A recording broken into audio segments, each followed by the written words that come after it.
For 2 months, everybody in Europe were talking about the Polish elections. Government officials, Ukrainian officials, Brussels were making wild claims, and now, finally, this Sunday, the Polish elections are complete. I'm here, Oleksiy Sorokin, Deputy Chief Editor of the Kyiv Independent, to talk about the results and what this means for Ukraine, Poland, and the EU.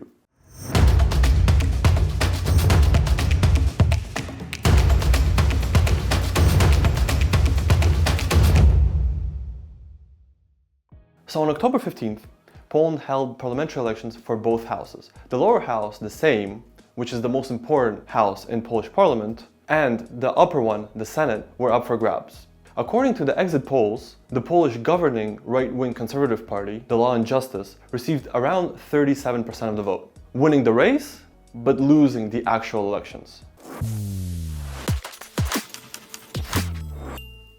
So let's talk about the opposition that clearly won the election. The three main parties here as follow. The Civic Coalition, run by Donald Tusk, the former Prime Minister of Poland, and the former European Council President. He, in early October, led the March of Millions, when hundreds of thousands of Poles marched through Warsaw demanding change. His party, and he himself, are the clear winners of this election. The party is running a liberal left-wing agenda, and Donald Tusk is expected to probably be the next Prime Minister of Poland. So what actually happened? According to exit polls, the governing right-wing Conservative Law and Justice Party received around 37%. They won the race, but they actually lost the election. Yes, it sounds weird, but I'm going to tell you why it's not. The three main opposition parties, the Civic Coalition, the Third Way, and the New Left, received over 50% of the vote. Together, the three parties most likely received around 248 seats in parliament, when only 231 needed for a majority. This is a major shift in Polish politics. The election was free, but it wasn't fair. The governing Law and Justice Party was also accused of using the government-controlled TV to influence public opinion. What happened is, using the state funds, taxpayers' money, the party was allowed to gather in public places and promote governing candidates. Opposing candidates were actually not permitted in running ads on state TV, while the governing party was constantly alleging that if the opposition wins, they will introduce a sweeping number of unpopular decisions. In the same day as the election took place, the governing Law and Justice Party organized a referendum. The referendum was set to make sure that the voters are scared of an opposition victory. The questions that were present at the referendum were in no means tied to any policy of the opposition, but were set to show that the opposition is actually working against Warsaw and in favor of Brussels. For example, out of 4 questions that were asked, one question actually asked, "Do you support the admission of thousands of illegal immigrants from the Middle East and Africa in accordance with the forced relocation mechanism imposed by the European bureaucracy?" Obviously, the opposition never supported such a policy, and especially the wording was meant to ostracize the opposition. Despite all this government apparatus that worked in the favor of law and justice, the party did win the actual count. But the opposition was able to gather extensive support. So as things stand now, we have the following result. The governing right-wing Law and Justice Party, which is hugely conservative, which is run by Jarosław Kaczynski, a hardliner and the actual leader of this party. He's not a prime minister, he's not a president, and he deserves a separate video. So this party won the race but lost the election. And here we have the three main opposition parties. The Civic Coalition, led by Donald Tusk, this liberal politician who's set to change Poland if he is elected prime minister. And the two other parties, the Third Way party, led by TV personality Szymon Hołownia, which is centrist, but it already made a statement that it won't form a coalition government with Law and Justice, and most likely it will definitely enter a coalition with the Civic Coalition. And also we have the New Left, which is also led by candidates that support the Civic Coalition and the Third Way Party. And actually those three parties already signed, even before the election, an agreement that they won't compete for seats in the Senate between each other, and will have a joint supported list. So now, what does this mean? And the answer is pretty complicated.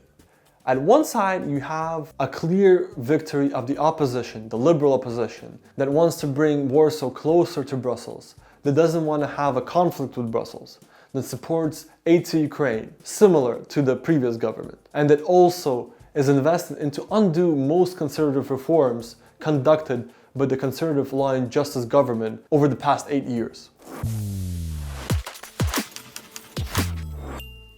Even if the three parties will be able to form a coalition government, there's still multiple roadblocks ahead.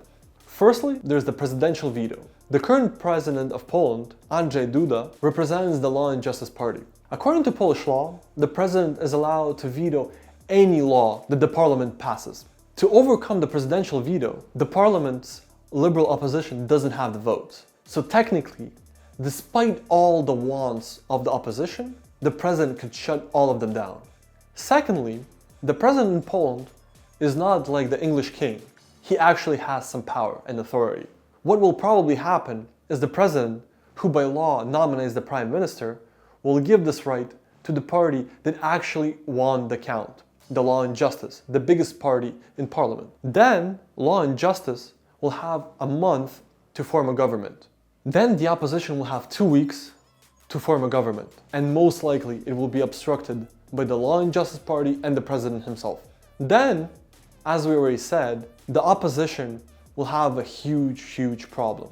Now if the Civic Coalition gets to form a government and Donald Tusk becomes the new Polish Prime Minister, they will definitely try to undo all the conservative reforms that Law and Justice have done. They will probably legalize, or at least partially legalize, abortion. They will try to undo the judicial reform that tied the judiciary to the government.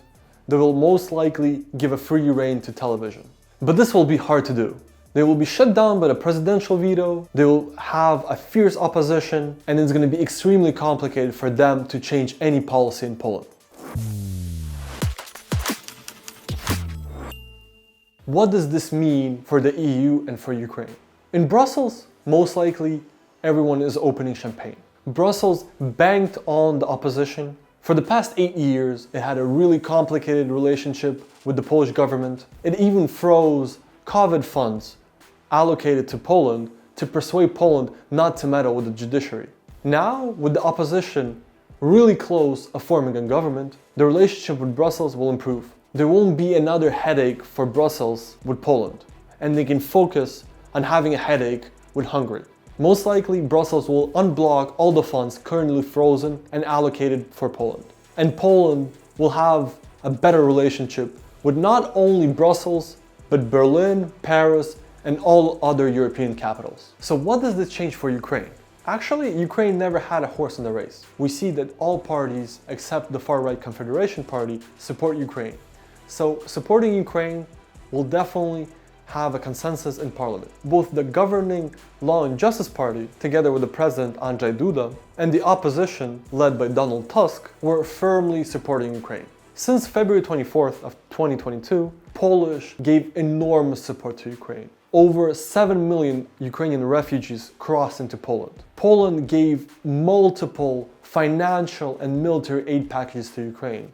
Tanks, aircraft, everything you name it. Here, many are focusing on the recent events, when Poland imposed unilateral ban on Ukrainian grain shipments. We saw comments by Polish politicians attacking Ukraine, while Ukrainian politicians responding with even harsher comments. A lot of people tied this to the election campaign, and partially this was true. The Law and Justice turned a bit more conservative come election time, as they were trying to poach voters from the far-right Confederation Party. We have a whole story on this, so please check it out.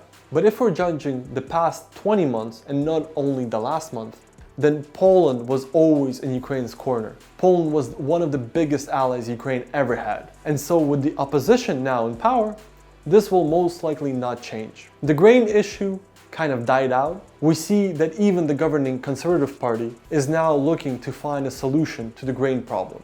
And Ukraine toned down criticism of Poland and will try to work out a reasonable solution. And what Ukraine needs to do, and several Ukrainian officials actually in particular need to do, is chill. Stop the aggressive rhetoric against Poland, accept the results, and wait for Poland to have a new government. The opposition and the current government will be in Ukrainian corner. Ukraine now needs to be in the corner of Poland and work with every single politician and with any prime minister that's voted in the country in the upcoming months.